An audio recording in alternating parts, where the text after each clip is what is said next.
Hello, goblins. It's Chris, Eldritch Pipes. This is another episode of Listen with Eldritch. Alright, we're getting further and further into the Magnus archives. And this one is more or less straightforward. It kind of advertises its contents on its sleeve. It's a story of someone hating spiders. So you can either get with that or not, or maybe you can just enjoy someone else's terror. Either way, this is episode 16, Arachnophobia.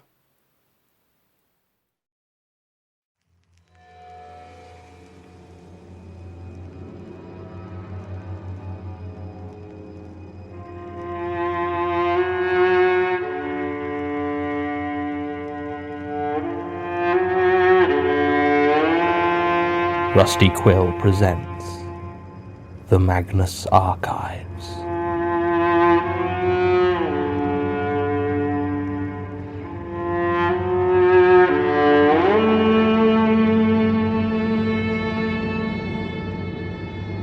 Episode 16, Arachnophobia.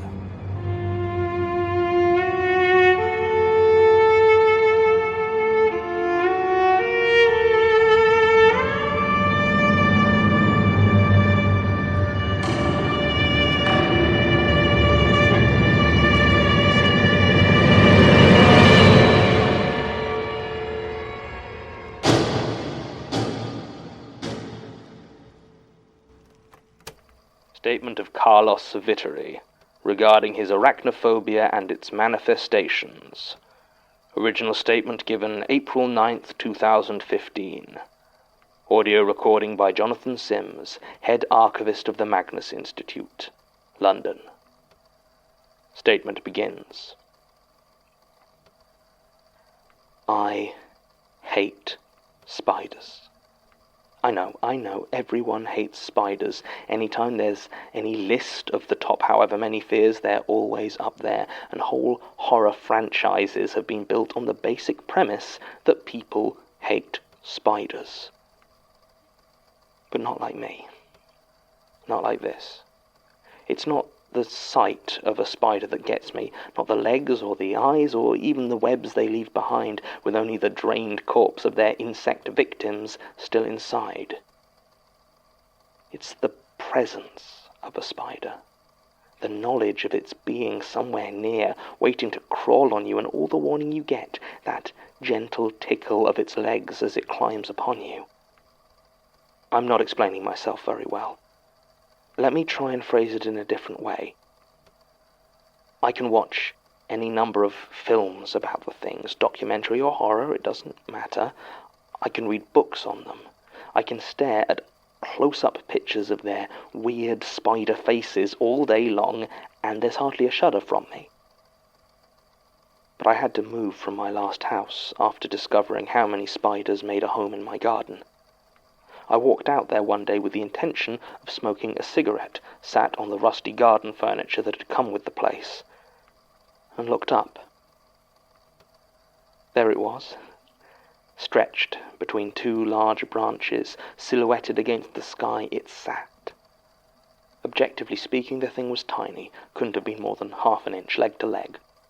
But up there, suspended, high above me, its body black against the slate-grey sky, filled me with a sickening dread.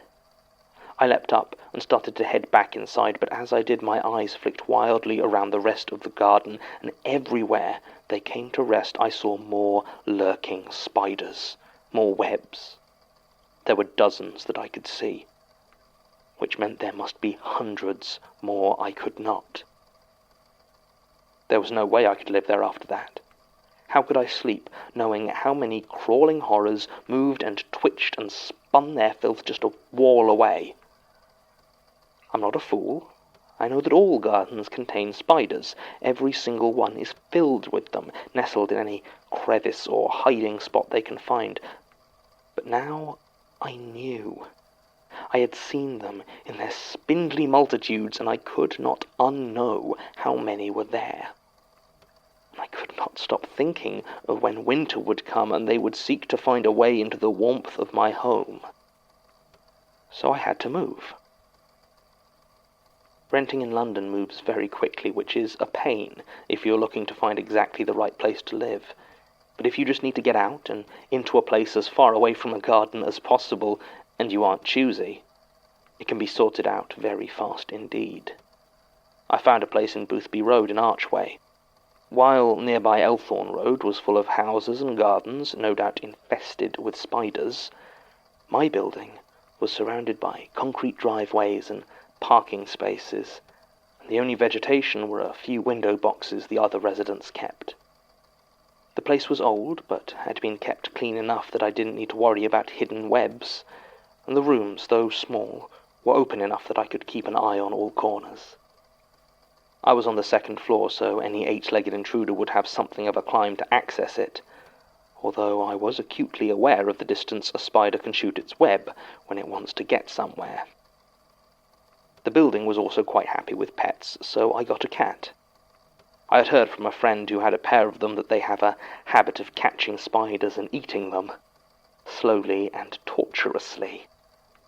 This sounded good to me, so I invested in an older tabby from a local shelter called Major Tom.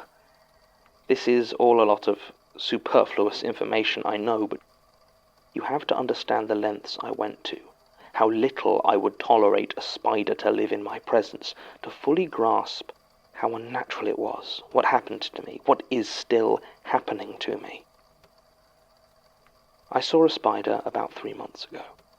Not unusual, certainly not as unusual as I would like.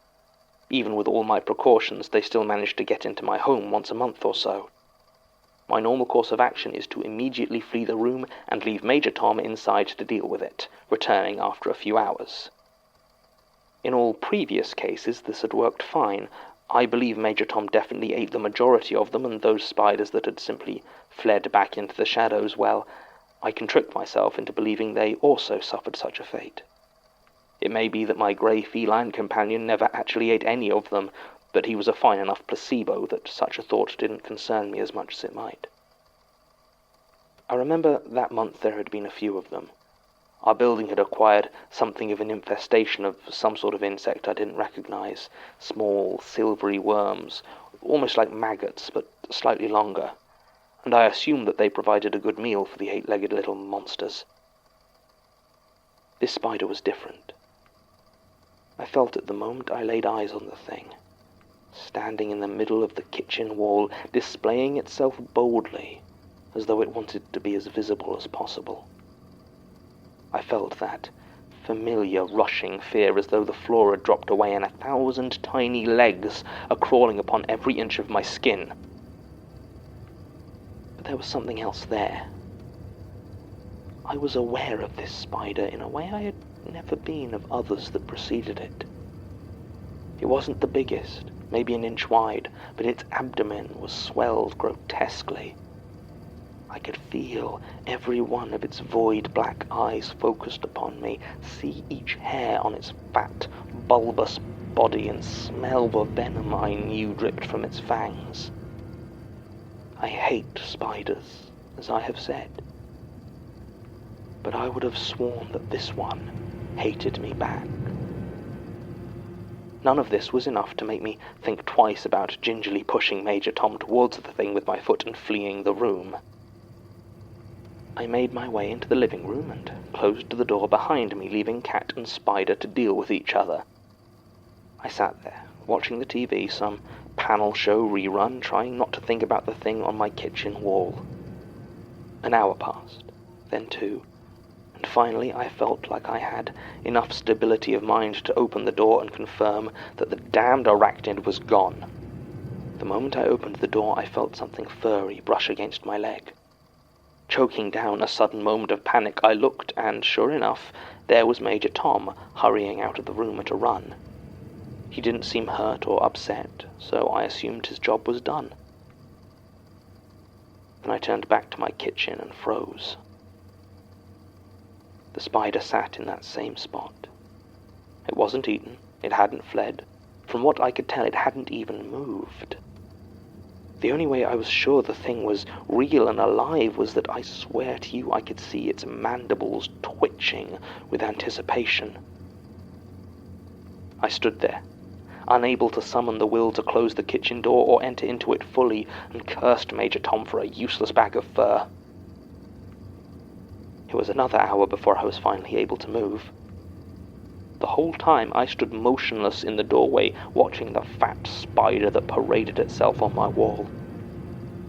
Still, it remained in place, and I couldn't help but feel that it was daring me to do something, to take action, to kill it. I began to move.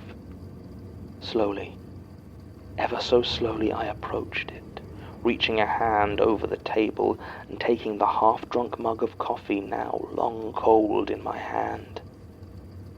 I gripped the handle so tight I was sure it would snap off in my fingers. Finally, I stood before the spider, preparing myself to calmly crush it against the wall. Then it moved without warning, and I hurled the mug against the wall with all my might. It hit the spider dead on and exploded in a shower of coffee and china. I stood there for a minute, breathing hard, but all that remained was a large stain on the wall and mug shards littering the floor. I should have cleaned it up immediately, but I was so tired, as though killing the spider had taken every ounce of wakefulness that I had within me. I simply turned around and went to bed. My dreams that night were many-legged, but there's not much unusual in that. I spent the next morning cleaning up the detritus from my battle with the spider. I wished that I had gotten the coffee cleaned before it had dried, but by lunchtime the place was looking very much as it had before. As I swept up the smashed mug, I noticed that the largest shard, emblazoned with the design of a stylized blue owl, had a vivid smear on it. Brown, red, and green were crushed onto it where it had hit the spider. It disgusted me, but looking at it, I couldn't help but feel a small surge of triumph, and I smiled as I threw it into the garbage bag. Major Tom watched, impassive as always. The next few days passed without incident. Major Tom had never been much of an indoor cat, so I had installed a cat flap some time before to allow him to come and go as he pleased. After that first encounter, he seemed to spend more time outside, and I saw him less and less as the week progressed. I didn't think much of it. We'd had a particularly mild Christmas, so it made sense that he'd be enjoying the outside as much as possible before winter really set in. It was the Friday after my first encounter that it happened. I came in from work, tired after a difficult week. I used to work as a data analyst at an online betting company, and decided to order takeout and relax in front of some TV. I eased myself back into my armchair and reached for the remote. I was aware that Major Tom wasn't anywhere to be seen, which was odd, since he usually got fed shortly after I arrived home, and he was never one to miss a meal. Still, I didn't think of it, and turned on the television. I hadn't turned on the satellite box, so what showed at first was an empty blue screen. I reached to the other remote to turn it on, when I realized the blue screen wasn't empty. There, sat on it, black against the glowing background, was a spider. And not just any spider, but I swear to you, and here's where you march me out of your little institute as a time-wasting lunatic, but I swear that it was the same damn spider. It was the same size, the same shape, the same thick, pulsing abdomen, but more than that, I felt it. I felt it in that fear that hit me like I had been punched in the stomach, and I felt it in the way that that thing just sat there, unmoving, waiting for me to kill it again. I was stuck to my chair, just watching this spider as it stood there on the screen of my television. I called for Major Tom, but there was no response. God knows how long I sat staring at the spider on my television. I don't wear a watch, and I couldn't move my arm to check my phone. If I hadn't been sat down, I would have run already, but standing up was more movement than I could bring myself to make while it watched me. Finally, I got to my feet. It was less effort than I expected when I finally mustered the will to do it, although that's not really how it felt at the time. At that point, it felt almost involuntary, as though something were lifting me, hoisting me to my feet by unseen strings. I began to walk, but rather than fleeing the spider, I found I moved towards it, till I stopped there, so close I could have touched it, though my mind recoils at the thought. Before I realized exactly what I was doing, I lifted my leg and kicked the television, instantly crushing the bulbous spider beneath the heel of my shoe, and, now I think about it, narrowly avoiding a nasty electrocution. I had had no inkling I was capable of such a thing, but once again the spider was dead, and I had a slimy stain on my shoe. I threw the shattered remains of the television away, burned the shoe, and tried desperately to return to something approaching my normal life, but it was no good. The spider that I had killed had come back, of that I had no doubt, and a deep paranoia began to set in as I waited for it to return again. I saw Major Tom only once in the weeks that followed. He came in, sniffed at the bowl of food I had continued to put out for him in the vain hope of luring him back, and turned around and walked away. As he left, he gave me a look that I could have sworn was one of pity. I called in sick to my job, as I wasn't really sleeping, and so much of the time was spent checking nooks and corners for the spider that I was a nervous wreck. More than once I did find spiders, but they weren't the one that was after me, so I killed them without a second thought. My life descended into the mess that it still remains today. I was right, though. 2 weeks after I kicked it to death on my TV, there it was, over my bed, standing on the wall, over the spot where my head lay each night as I tried in vain to sleep.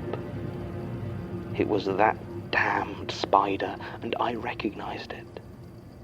My bedroom is better lit than the kitchen, and it wasn't silhouetted against a screen, so for the first time, I got a really good look at my tormentor. And I realized that I had seen it before the kitchen. I was not born with a fear of spiders. In fact, for the first 6 years of my life, I can only assume I existed in peaceful harmony with them. But that changed in the autumn of 1991. I didn't live in London then, but with my parents in Southampton, and we would visit my grandparents every Sunday out in the nearby New Forest. They lived on the edge of a suburb, and from the bottom of my grandmother's garden you could see fields stretching away for half a mile to the tree line. I used to spend a lot of time down there, and if you were lucky, sometimes there would be horses. That day, there were no horses, just an overcast sky and wind that threatened to blow off my blue woolen hat. I was wandering through the scattered trees by the fence I wasn't allowed to cross, and I noticed a fallen log. I had seen it before, of course, as there was little in that place that changed much between my weekly visits. But there was something different about it. In one of the hollows sat something that I did not recognize. It was pale brown and looked soft and lumpy like a small sack. Knowing no better, I approached it and saw, perched on its top, a small spider. It watched me, warily, its fat abdomen twitching, but it did not move. In my childish ignorance, I thought it looked silly, and I reached over for it, but I tripped. My hand hit the spider, killing it instantly and plunging into the egg sac below, causing it to tear open and explode.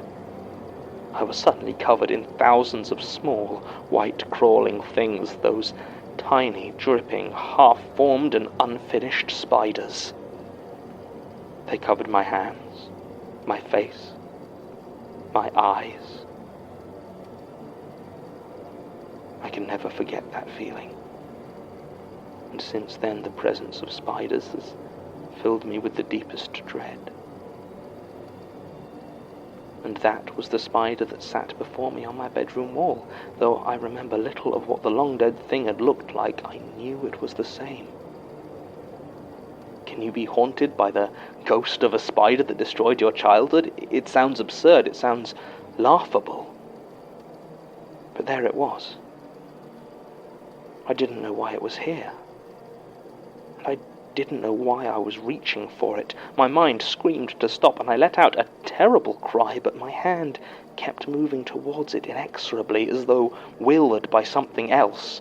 This ghost spider felt real enough when I crushed it beneath my palm, legs splayed and body bursting warmly against my skin. Once I had control of my limb once again, I spent the rest of the night washing my hand. I am moving out of that building. I officially gave Major Tom's paperwork to the family on the ground floor he decided to move in with, and will be leaving the moment I find somewhere, anywhere available for immediate rental. I can't risk seeing the thing again. I'm also seeing doctors, trying to get a referral for psychiatric treatment or possibly some antipsychotic medication. But I felt I should probably give you a statement as well. I don't expect you to believe me, but if ghost spiders falls under anyone's remit, I suppose it's yours. Statement ends. I think the most important lines in this statement come at the very end.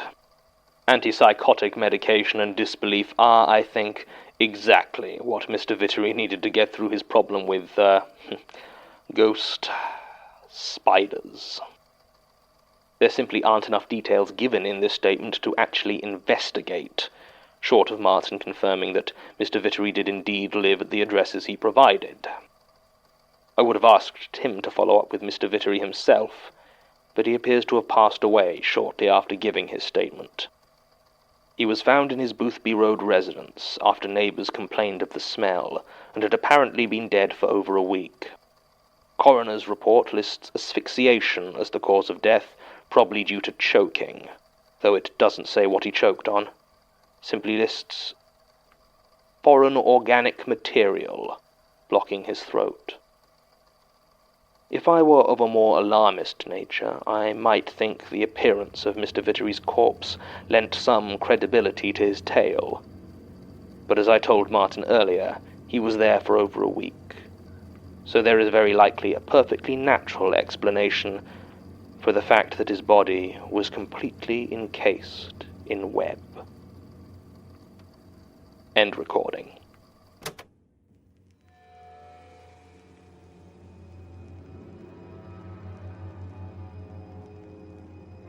The Magnus Archives is a podcast distributed by rustyquill.com and licensed under a Creative Commons Attribution Non-Commercial Share-alike International License. Today's episode was written and performed by Jonathan Sims. It was produced by Alexander J. Newell, Mike LeBeau, and Murray Porter, and directed by Alexander J. Newell. To comment on episodes, make donations, and view links, images, videos, and show notes, visit rustyquill.com. Rate and review us on iTunes, visit us on Facebook, tweet us on Twitter @TheRustyQuill, or email us at mail@rustyquill.com. Thanks for listening.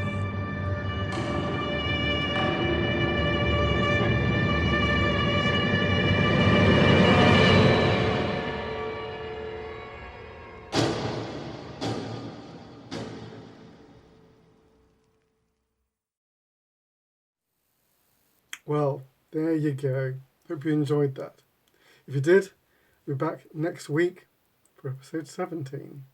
Which I can't remember what that is, but it doesn't matter because we'll know it when we get there. Till then, take it very easy. Your loyal pipe maker.